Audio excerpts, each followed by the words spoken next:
India में अगर आप एयर पायलट बनना चाहते हैं तो दो तरीके से बन सकते हैं। या तो आप कमर्शियल पायलट बन सकते हैं, जैसे आपकी प्राइवेट एयरलाइंस होती हैं जैसे एयर इंडिया, इंडिगो, इनके पायलट जो कमर्शियल पायलट होते हैं। या आप मिलिट्री पायलट बन सकते हैं जो इंडियन एयरफोर्स में आप बन सकते हैं। तो दोस्तों कमर्शियल पायलट आप कैसे बन सकते हैं उसके लिए आपको अलग से वीडियो हमने बना दिया, उसका लिंक आपको आई बटन में मिल जाएगा। इस वीडियो में हम लोग बात करेंगे आप इंडियन एयरफोर्स में अगर पायलट बनना चाहते हैं तो कैसे बन सकते हैं दोस्तों। तो दोस्तों इंडियन एयरफोर्स में पायलट आप जो आपको 4 वेज हैं, 4 तरीके हैं जिसके तरीके से आप इंडियन एयरफोर्स में पायलट बन सकते हैं। उन सभी तरीकों के बारे में हम लोग डिटेल में जानकारी लेंगे, देखेंगे क्या क्या एलिजिबिलिटी चाहिए, क्या क्या क्वालिफिकेशन चाहिए, कौन सा आपको एग्जाम देना होगा, इसके बारे में हम पूरी जानकारी लेंगे। तो हेलो दोस्तों, this is Akash Kumar, welcome to the Gyan Wala and without wasting any time let's begin.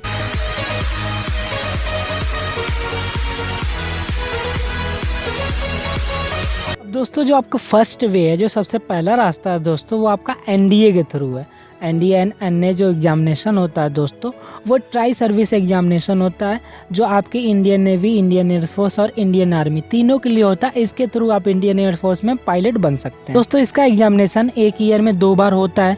आप किसी में भी अप्लाई करके इंडियन एयरफोर्स में पायलट बन सकते हैं। तो अब दोस्तों इसके लिए एलिजिबिलिटी की बात कर लें तो आपको क्या क्या एलिजिबिलिटी चाहिए, आपको कौन सी योग्यता होनी चाहिए। तो दोस्तों आप इंडियन सिटीजन होने चाहिए, आपकी जो एज लिमिट होनी चाहिए वो 16.5 टू 19.5 ईयर के बीच में होनी। उसके बाद आप अनमैरिड मेल या फीमेल कैंडिडेट होने चाहिए। दोस्तों आप अनमैरिड होने चाहिए। अब इसके लिए जो एजुकेशनल क्वालिफिकेशन है दोस्तों, वो तीनों के लिए अलग अलग एजुकेशनल क्वालिफिकेशन है। हम बस एयरफोर्स की बात करेंगे। जो एयरफोर्स के लिए आपकी जो एजुकेशनल क्वालिफिकेशन होनी चाहिए वो आप क्लास 12 का एग्ज़ाम पास होने चाहिए, या अपीयरिंग में हो तब भी डाल सकते हैं।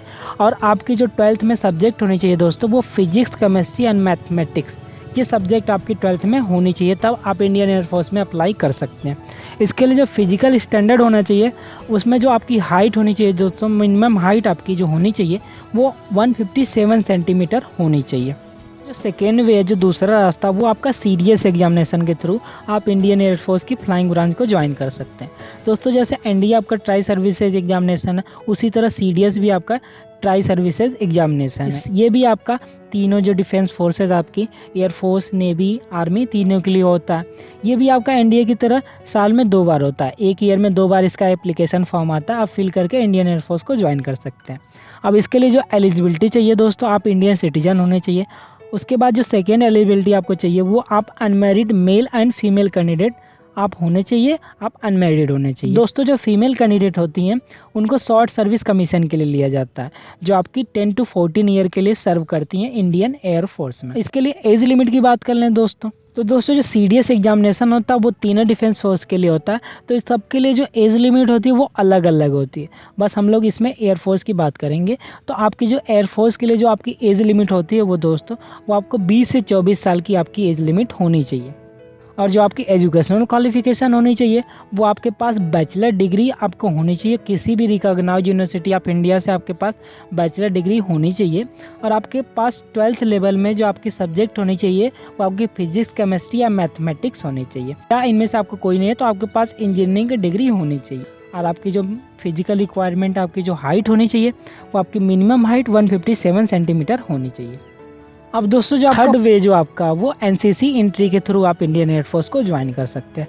इसके लिए दोस्तों आपकी जो एलिजिबिलिटी चाहिए वो आपके पास एनसीसी का जो एनसीसी यानी नेशनल कैडेट कॉर्प्स का आपके पास सी सर्टिफिकेट होना चाहिए। और आप इंडियन सिटीजन होनी चाहिए। और आपकी जो एज होनी चाहिए दोस्तों, वो 20 से 24 साल के बीच में आपकी एज होनी चाहिए।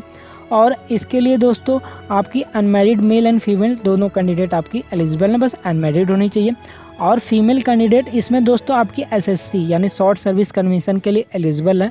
इसके लिए जो आपकी एजुकेशनल क्वालिफिकेशन होनी चाहिए दोस्तों, आपकी ग्रेजुएशन की डिग्री आपकी होनी चाहिए किसी भी रिकॉग्नाइज्ड यूनिवर्सिटी ऑफ इंडिया से, उसमें आपके 60% मार्क होने चाहिए। साथ में आपके 12th में आपके जो 12th लेवल पे आपकी जो सब्जेक्ट होनी चाहिए फिजिक्स, मैथ होनी चाहिए, उसमें आपके मिनिमम 50% मार्क होने चाहिए।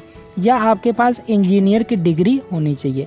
और आप ग्रेजुएशन में अपीयरिंग है या पास हैं तब भी इस एप्लीकेशन फॉर्म को फिल कर सकते हैं। And the fourth and last way आपका दोस्तों इंडियन एयरफोर्स को ज्वाइन करने का, वो आपका एफकेट एग्जामिनेशन है। एफकेट यानी एयरफोर्स कॉमन एडमिशन टेस्ट। दोस्तों इसका एग्जामिनेशन 1 साल में, इसका भी एग्जामिनेशन दोस्तों 1 साल में 2 बार होता है। इसको भी आप क्लियर करके इंडियन एयरफोर्स की फ्लाइंग ब्रांच को ज्वाइन कर सकते हैं दोस्तों। ये जो दोस्तों होता है आपका जो एयरफोर्स की 3 ब्रांच होती हैं, जैसे आपकी flying branch, ground duty, technical branch, ground duty, non technical, सभी के लिए अपकैट आपका होता है। लेकिन आपको फ्लाइंग ब्रांच को ज्वाइन करना पड़ेगा जिससे आप इंडियन एयरफोर्स में पायलट बन पाएंगे। इसके लिए जो आपकी एलिजिबिलिटी चाहिए दोस्तों, वो आप इंडियन सिटीजन होने चाहिए, आप unmarried male and female candidate होने चाहिए दोस्तों। जो फीमेल कैंडिडेट है इसमें शॉर्ट सर्विस कमीशन के लिए एलिजिबल है, उनको 10 से 14 साल के लिए सर्विस में लिया जाता है। अब दोस्तों इंडियन एयरफोर्स की फ्लाइंग ब्रांच के लिए जो आपकी एज लिमिट होनी चाहिए वो 20 to 24 आपकी एज लिमिट होनी चाहिए दोस्तों। और इसके लिए जो आपकी एजुकेशनल क्वालिफिकेशन होनी चाहिए दोस्तों, वो आपके पास 3 ईयर का कोई ग्रेजुएशन होना चाहिए, ग्रेजुएशन की डिग्री होनी चाहिए, किसी भी रिकॉग्नाइज्ड यूनिवर्सिटी ऑफ इंडिया से होनी चाहिए, जिसमें आपके मिनिमम 60% मार्क होने चाहिए। साथ में आपका 10+2 में फिजिक्स एंड मैथ होनी चाहिए, जिसमें आपके मिनिमम 60% मार्क होने चाहिए, या आपके पास bachelor of engineering, bachelor of technology की डिग्री होनी चाहिए। तो दोस्तों ये थे कुछ वे आपके जिससे आप इंडियन एयरफोर्स में पायलट बन सकते हैं। कमर्शियल पायलट आप कैसे बन सकते हैं उसके लिए अलग से वीडियो बन गया, उसका लिंक आपको आई बटन में मिल जाएगा। अब दोस्तों इन सभी वे में आप इंडियन एयरफोर्स में पायलट बनेंगे तो सैलरी आपको सेम मिलेगी। आपकी जो पहली पोस्टिंग होगी दोस्तों आपकी इंडियन एयरफोर्स की फ्लाइंग ब्रांच में, आपकी फ्लाइंग ऑफिसर की पोस्टिंग होगी। तो दोस्तों अगर आप इन सभी वैकेंसीज के बारे में डिटेल में जानना चाहते हैं तो आई बटन में प्लेलिस्ट का लिंक मिलेगा, वहाँ से आप देख सकते हैं दोस्तों। उम्मीद है वीडियो आपको अच्छा लगा होगा। वीडियो अच्छा लगा हो तो लाइक करें, शेयर करें एंड ऐसा ही और भी डिफेंस रिलेटेड वीडियोज़ के लिए चैनल को सब्सक्राइब करें। जय हिंद दोस्तों, मिलते हैं अगली वीडियो में।